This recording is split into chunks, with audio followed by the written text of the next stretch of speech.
Hola amigos, it's Will here at Will's Custom Figures, here with another big bad breakdown of some of my custom figures and custom pieces I've worked on over the last couple of years since I started down this craziness that is custom figure making. So very firstly, I wanted to break down these guys and why I decided to make them in the first place. So as you can see here is Grimer, and I'm really pleased with how he or she turned out.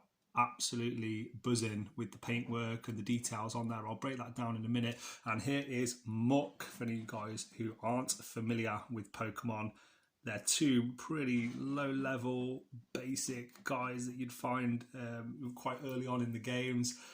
Why did I start doing this and why did I make these? Well, back in the day when I was a little boy, Pokemon was really quite close to my heart. The Game Boy Advance, the Game Boy Color, those kind of things. Even the black and white Game Boy, the original one. I had this game for it, the old Pokemon Yellow and Pikachu following you around.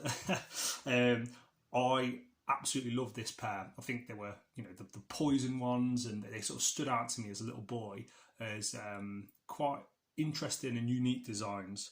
So how did I go about making them both? Well, as you can see here, there's two very different levels of quality. This is really quite early on, probably about 4+ years ago, when I first started doing clay models and custom figures, and it was a basic clay from Amazon. It's turned out all right. It's not too bad, but you can tell it's a sculpture, which is the main thing for me. There's lots of cracks and imperfections, and it means a lot to me. Here's a little bit of a insight into the mouth. You can hopefully see the details there. I used airbrush with this, and you can see this horrible white clay on the bottom, and it's quite powdery, quite papery, but it's really cheap. And when I was first looking into doing customs, I thought, man, cheap is better. Let's save a few pounds. And I started to see that actually when I invested that money into better products, better tools, better paintwork,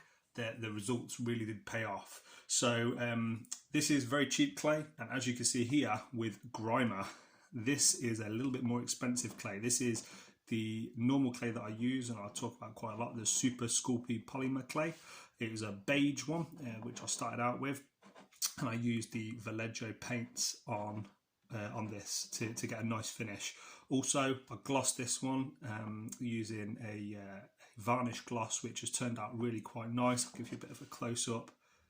And I used an airbrush to do some dark blues and different colours in there. You can see the beige clay there.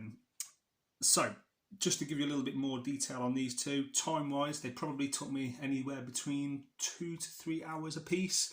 Definitely not as long as some of the custom figures that I've worked on since these.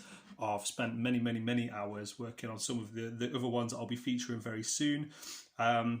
Cost is very cheap, just the cost of the clay alone, so maybe £2-3 of worth of clay.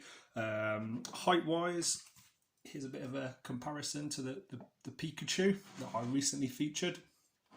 So as you can see, they're a decent size. They're not too bad. I think height wise, Muk is around about 3 inches tall. Grimer about just over 2.5 inches tall. So I like this as a size comparison. I think in my mind this is how they would look if they were in real life, and Pikachu was in between these two horrible, poisonous, evil bad guys from Team Rocket.